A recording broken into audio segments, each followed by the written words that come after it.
ایک گھنے اور خوبصورت جنگل میں بیبو چڑیا اپنی چھوٹی سی بیٹی اور اپنے پتی کے ساتھ خوشی خوشی جیون گزار رہی تھی، لیکن ایک اچانک حادثہ ہوا۔ بیبو کا پتی اس حادثے میں مر گیا۔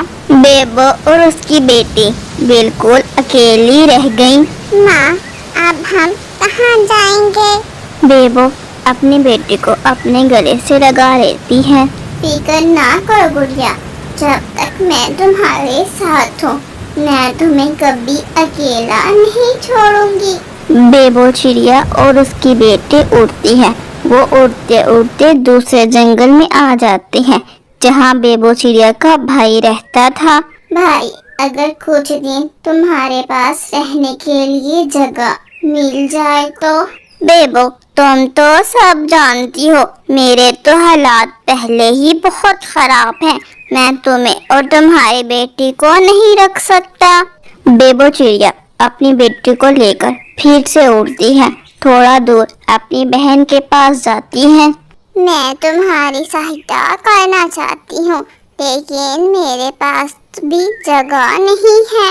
اپنی چھوٹی بہن کی باتیں سن کر بیبو چڑیا کی آنکھوں میں آنسو آ جاتے ہیں۔ وہ اپنی بیٹی گڑیا کے ساتھ واپس اڑتے ہوئے اپنے جنگل آ جاتی ہے۔ ماں، اب ہم کیا کریں گے؟ ہمارا تو گھر بھی نہیں رہا۔ بیٹی، تم چنتا مت کرو، اگر پہلے والا گھر نہیں رہا تو ہم اپنا گھر خود بنائیں گے۔ پھر وہ دونوں ماں بیٹی محنت کرنا شروع کر دیتی ہیں۔ گڑیا جا کر لکڑیاں لاتی ہے۔ بیبو سوکھی گھاس اور پتے جمع کر لیتے ہیں۔ تھوڑی محنت کے بعد ان کا ایک چھوٹا سا گھر بن جاتا ہے، لیکن گھر تو بن گیا، کھانا پھر بھی نہیں تھا۔ ماں، صبح سے کام کر کر کے میں تھک گئی ہوں، مجھے بہت بھوک لگ رہی ہے، کچھ کھانے کو دو نا۔ بیٹی، پانی پی کر سو جاؤ، ابھی ہمارے پاس کھانے کے لیے کچھ نہیں ہے، لیکن کل کچھ ضرور ہوگا۔ جب بیبو چڑیا بھوجن کی کھوج کے لیے جاتی ہے تو وہ ایک پیڑ کے نیچے کچھ آٹا اور چینی پڑی ہوئی دیکھتی ہے۔ وہ اسے اٹھا کر اپنے گھر لاتی ہے اور اپنی بیٹی کے لیے ایک چھوٹا سا کیک بنا دیتی ہے۔ واہ مما، یہ تو بہت مزے کا ہے، میں نے آج تک اتنا سوادشٹ کیک کبھی نہیں کھایا۔ بیبو چڑیا اپنی بیٹی کو خوش دیکھ کر مسکرا دیتی ہے۔ ماں، اگر ہم ایسے کیک بنا کر جنگل میں بیچیں تو؟ بیبو چڑیا چند لمحے سوچتی ہے۔ گڑیا، یہ خیال تو بہت اچھا ہے۔ اگلی صبح بیبو چڑیا بازار جاتی ہے، وہاں سے آٹا، چینی اور دوسری چیزیں ادھار پر لے لیتی ہے۔ چڑیا، جب کیک بک جائیں تو میرے سارے پیسے واپس دے دینا۔ میں وعدہ کرتی ہوں، میں ایک ایک پیسہ واپس کر دوں گی۔ بیبو چڑیا کیک بنانا شروع کر دیتی ہے، جس کی خوشبو پورے جنگل میں پھیل جاتی ہے۔ تبھی وہاں سے مٹھو گزر رہا تھا، خوشبو سونگھتے ہوئے رک جاتا ہے۔ اوہ ہو، یہ خوشبو کہاں سے آ رہی ہے؟ یہ خوشبو میرے گھر سے آ رہی ہے، میں کیک بنا رہی ہوں، ایک مجھے بھی چاہیے۔ مٹھو بیبو چڑیا سے ایک کیک خرید لیتا ہے۔ اگلے دن وہ دوبارہ آیا۔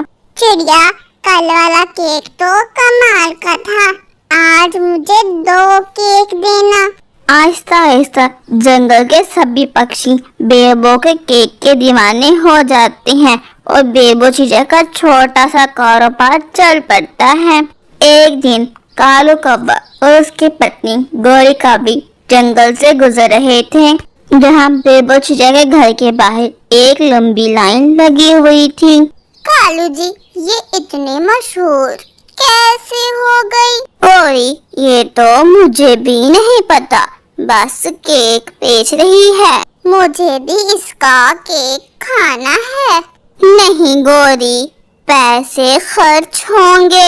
کیا اب ایک کیک کے پیسے بھی نہیں ہیں تمہارے پاس؟ نہیں گوری، پیسے ہیں لیکن خرچ کرنے کے لیے نہیں۔ کالو کی بات سن کر گوری کو بہت غصہ آ جاتا ہے۔ تم بہت کنجوس ہو، اگر تم نے مجھے کیک نہیں کھلایا تو میں واپس جا رہی ہوں۔ اچھا بابا، میں تمہارے لیے کیک لا دیتا ہوں، واپس جانے کی باتیں نہیں کرو۔ کالو کوا اٹھتا ہے اور بیبو چڑیا کے گھر کے پاس چھپ جاتا ہے۔ اس نے دیکھا کہ بیبو ایک خوبصورت کیک بنا کر فریج میں رکھ رہی تھی۔ گڑیا، کیک تو بن گیا ہے، آؤ تھوڑی دیر باہر گھوماتے ہیں، واپسی پر کیک بھی بیچ دیں گے۔ بیبو چڑیا اپنی بیٹی کے ساتھ باہر گھومنے کے لیے چلی جاتی ہے۔ کالو نے فوراً ادھر ادھر دیکھا۔ ہاں اب آئے گا نا مزہ۔ وہ چپکے سے گھر میں داخل ہوا اور کیک اٹھا کر وہاں سے بھاگ گیا۔ جب گھر پہنچا تو گوری کیک کو دیکھ کر بہت زیادہ خوش ہو جاتی ہے۔ واہ کالو جی، آم تو اتنی جلدی ہی کیک لے آئے۔ ہاں گوری، کیک بہت مہنگا تھا، میں اس کے باوجود بھی لے آیا۔ گوری کا بھی خوشی خوشی کیک کھانا شروع کر دیتی ہے۔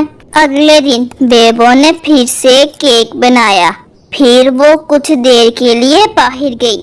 کالو پھر آیا اور کیک غائب ہو گیا۔ اگلے دن پھر سے یہی ہوا۔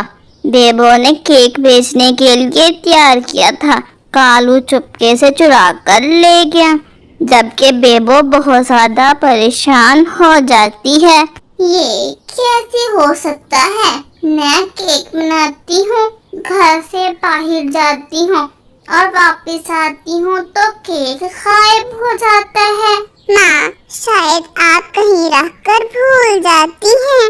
نہیں گڑیا، مجھے لگتا ہے کوئی ہمارا کیک چرا رہا ہے۔ اگلے دن بیبو نے ایک نیا پلان بنایا۔ وہ اونچی آواز میں بولتی ہے، گڑیا میری جان، آج میں نے ایک بہت خاص کیک بنا رہی ہوں۔ ماں، کون سا کیک؟ لال مرچ کا کیک۔ یہ کیک میں شہر والے جنگل سے سیکھ کر لائی ہوں۔ کالو کوا جو جھاڑیوں کے درمیان چھپا ہوا بیٹھا تھا، بیبو کی بات سن لیتا ہے۔ مرچ والا کیک گوری کو تو بہت پسند آئے گا، لیکن کالو کو کیا پتا تھا کہ بیبو چڑیا پہلے سے ہی جان چکی ہے کیک کون چرا رہا ہے۔ بیبو چڑیا اپنی بیٹی کو لے کر ندی کنارے چلی جاتی ہے۔ کچھ دیر بعد کالو دبے پاؤں بیبو کے گھر پہنچتا ہے۔ آج تو گوری کے لیے اسپیشل کیک لے کر جاؤں گا۔ وہ جلدی سے کیک اٹھاتا ہے اور اپنے گھر لے آتا ہے۔ کالو، تم تو بہت اچھے پتی بن گئے ہو، روز میرے لیے سوادشٹ کیک لے کر آتے ہو۔ گوری کا بھی جلدی سے وہ کیک کھانے لگتی ہے۔ پانی پانی پانی۔ گوری کیا ہوا؟ تم نے مجھے مرچ کھلا دی۔ گوری میں نے سوچا تھا یہ میٹھا ہوگا۔ کالو، تم یہ کیک کہاں سے لائے تھے؟ کالو کوا خاموش ہو جاتا ہے۔ اسی سمے بیبو چڑیا اڑتی ہوئی آتی ہے۔ میں بتاتی ہوں گوری، کالو یہ کیک میری دکان سے چرا کر لایا ہے۔ کالو جی، کیا یہ چڑیا سچ کہہ رہی ہے؟ تو کیا کرتا، تمہیں روز کیک کھانا تھا اور میرے پاس پیسے نہیں تھے۔ کالو، اگر تم کہہ دیتے کہ تمہارے پاس پیسے نہیں ہیں تو میں کیک کبھی نہیں کھاتی۔ کسی غریب کی محنت کی کمائی چرانا کوئی اچھی بات نہیں ہے۔ اس بار معاف کر دو، دوبارہ نہیں کروں گا۔ بیبو چڑیا واپس اپنے گھر چلی جاتی ہے۔ اس طرح بیبو چڑیا اپنی دماغ کا استعمال کر کر کالو اور گوری کو اچھا سبق سکھا دیتی ہے اور خوشی خوشی اپنی بیٹی کے ساتھ زندگی گزارنے لگتی ہے۔ اگر آپ کو یہ کہانی پسند آئے تو پلیز لائک، شیئر اور کمنٹ کرنا مت بھولیے گا۔ دھنیہ واد۔